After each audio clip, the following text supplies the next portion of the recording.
राज्याचे मुख्यमंत्री इतके हतबल झाले आहेत का? तुमच्यावर दबाव असेल पण माझ्यावर नाही, हे शब्द कोणा विरोधी पक्षाच्या नेत्याचे नाहीत किंवा हे शब्द कोणा सामान्य माणसाच्या रागातून आलेले नाहीत. हे शब्द आहेत उच्च न्यायालयाचे, हे शब्द आहेत न्यायमूर्ती माधव जमादार यांचे.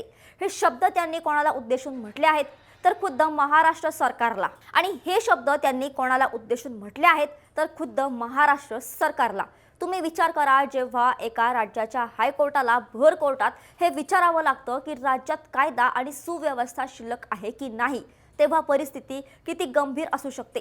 2 डिसेंबर 2025 महाड स्थानिक निवडणुकांचा माहोल आणि तिथे झालेला एक भयानक राडा. या राड्यात गाड्या फोडल्या जातात, हाणामारी होते आणि आता या प्रकरणाचे धागेदोरे थेट पोहोचतात राज्याच्या एका पॉवरफुल कॅबिनेट मंत्र्याच्या घरात. अशा या व्हिडिओमध्ये आपण डिकोडिंग करणार आहोत ज्या प्रकरणाचं, ज्याने संपूर्ण महाराष्ट्र सरकारला आरसा दाखवला आहे. मंत्र्याचा मुलगा आरोपी असूनही पोलीस त्याला का पकडत नाहीत? मुख्यमंत्री मंत्र्याविरोधात बोलायला का घाबरत आहेत? आणि उच्च न्यायालयाने दिलेल्या त्या अल्टिमेटमचा नेमका अर्थ काय? ही लढाई आता फक्त एक आरोपी विरुद्ध पोलीस अशी राहिलेली नाही, तर ही लढाई झाली आहे सत्ता विरुद्ध संविधान. चला तर मग समजून घेऊया हे संपूर्ण प्रकरण नेमकं काय आहे. नमस्कार, मी मृदुला आणि तुम्ही पाहत आहे थोडक्यात. मित्रांनो, या गोष्टीची सुरुवात होते 2 डिसेंबर 2025 रोजी.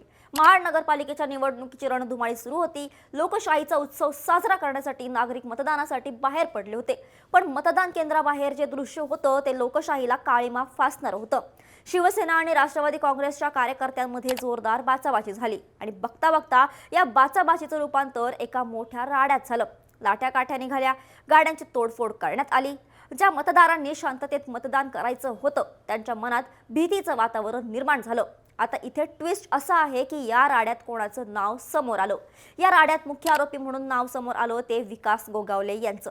विकास गोगावले कोण आहेत तर ते आहेत महाडचे आमदार आणि राज्याचे कॅबिनेट मंत्री भरत गोगावले यांचे सुपुत्र. पोलिसात तक्रारी दाखल झाल्या. सुशांत जाबरे आणि विकास गोगावले यांनी एकमेकांविरोधात क्रॉस कंप्लेंट्स दिल्या.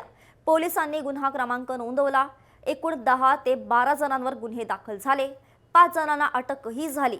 पण खूप मोठा आहे.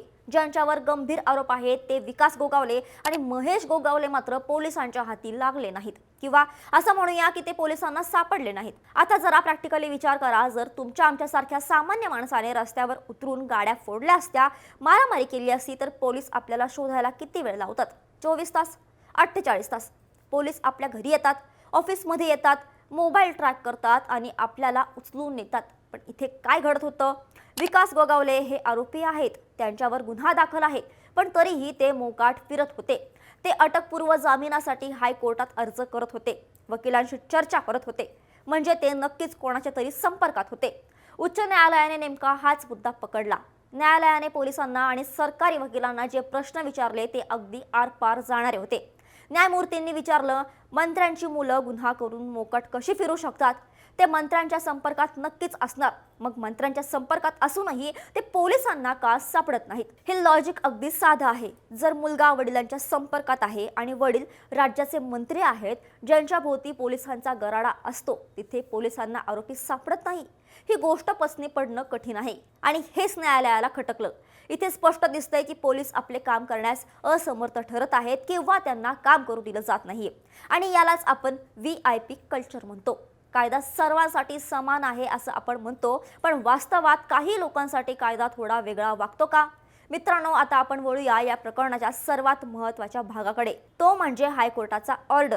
जेव्हा हे प्रकरण न्यायमूर्ती माधव जमादार यांच्या समोर आलं तेव्हा त्यांनी सरकारी वकिलांची आणि पोलिसांची जी कार उघडणी केली ती ऐतिहासिक आहे. सहसा न्यायमूर्ती अत्यंत संयमी भाषेत बोलतात, पण इथे परिस्थितीच अशी होती की कोर्टाला आपली पॉवर दाखवून द्यावी लागली. न्यायमूर्तींचे 3 वाक्य अत्यंत महत्त्वाचे आहेत, ज्यांना आपण सविस्तर अर्थ लावला पाहिजे. पहिलं म्हणजे राज्याचे मुख्यमंत्री एवढे हतबल आहेत का? हे वाक्य खूप गंभीर आहे. मुख्यमंत्री हे राज्याचे प्रमुख असतात. गृह खातं त्यांच्या मार्गदर्शनाखाली काम करतं. जर एका मंत्र्याचा मुलगा पोलिसांना जुमानत नसेल आणि मुख्यमंत्री आपल्याच कॅबिनेट मंत्र्याला जाब विचारू शकत नसतील तर त्याचा अर्थ काय? हतबलता हा शब्द एका प्रशासकाच्या अपयशाला अधोरेखित करतो.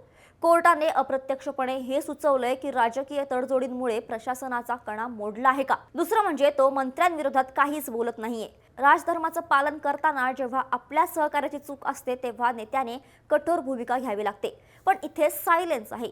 ही शांतता आरोपीला बळ देते. जेव्हा वरून कारवाईचे आदेश येत नाहीत तेव्हा खालचा पोलीस अधिकारी तरी कोणावर कारवाई करणार? तिसरं म्हणजे तुमच्यावर दबाव असेल पण माझ्यावर नाही. हे वाक्य भारतीय संविधानाच्या ताकदीचं प्रतीक आहे. हे सेपरेशन ऑफ पॉवर्स दर्शवतं. न्यायमूर्तींनी स्पष्ट केलं की पोलीस राजकीय दबावाखाली काम करत असतील, सरकारी वकील दबावाखाली असतील, पण न्यायपालिका कोणाच्याही बापाला घाबरत नाही. मी माझा आदेश जारी करणारच.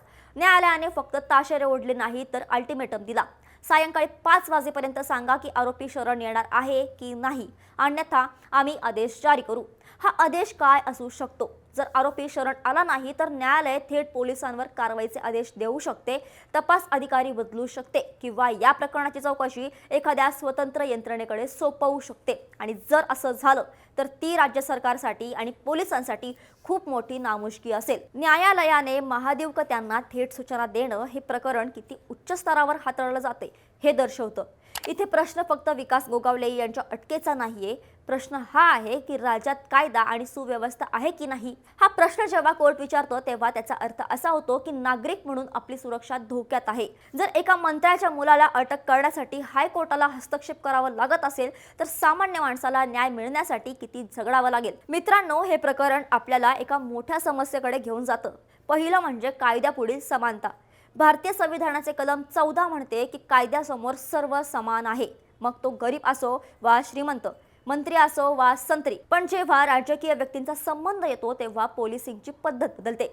हे लोकशाहीच्या मुळावर घाव घालण्यासारखं आहे. दुसरं म्हणजे पोलिसांचे खच्चीकरण. विचार करा, त्या पोलीस अधिकाऱ्याचा ज्याला सत्य माहीत आहे, ज्याला आरोपी कोण आहे हे माहीत आहे, पण वरचा फोन येईल म्हणून तो कारवाई करू शकत नाही. अशा घटनांमुळे प्रामाणिक अधिकाऱ्यांचं खच्चीकरण होतं आणि हळूहळू संपूर्ण पोलीस यंत्रणा फक्त राजकीय नेत्यांची सेवा करणारी यंत्रणा बनून राहते. तिसरं म्हणजे न्यायालयीन सक्रियता. अनेकदा लोक विचारतात की कोर्टाने प्रशासनाच्या कामात का लक्ष घालावे, पण जेव्हा प्रशासन आपले काम करण्यात अपयशी ठरते तेव्हा संविधानाचे रक्षण करण्यासाठी न्यायालयाला पुढे यावंच लागतं. न्यायमूर्ती माधव जमादार यांनी तेच केलं आहे. त्यांनी फक्त कायद्याचा वापर केला नाही तर त्यांनी व्यवस्थेला जाब विचारला. शेवटी मुद्दा हाच आहे की आपण अशा समाजात राहू इच्छितो का जिथे गुन्हेगारीची आडनावं आणि वडील कोण आहेत यावरून कारवाई ठरते? महाडमधील राडा 2 डिसेंबरला झाला. आज इतके दिवस उलटून गेले आहेत. उच्च न्यायालयाने सरकारला आरसा दाखवला आहे. मी माझा आदेश जारी करणार हा न्यायमूर्तींचा इशारा म्हणजे भ्रष्ट आणि दबावाखालील व्यवस्थेच्या कानशिलात लागवल्यासारखा आहे. आता सर्वांचं लक्ष याकडे आहे की पोलीस काय भूमिका घेतात. मंत्री भरत गोगावले आपल्या मुलाला कायद्यासमोर शरण आणतात का, की अजूनही सत्तेचा वापर करून ही गोष्ट दडपण्याचा प्रयत्न केला जातोय?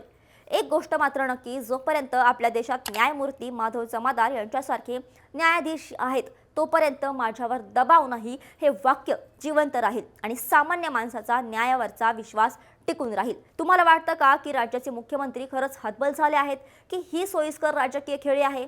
तुमचं मत खाली कमेंट्समध्ये नक्की कळवा. हा व्हिडिओ माहितीपूर्ण वाटला असेल तर लाईक नक्की करा आणि अशाच सखोल विश्लेषणासाठी थोडक्यातला फॉलो आणि सबस्क्राईब करायला विसरू नका.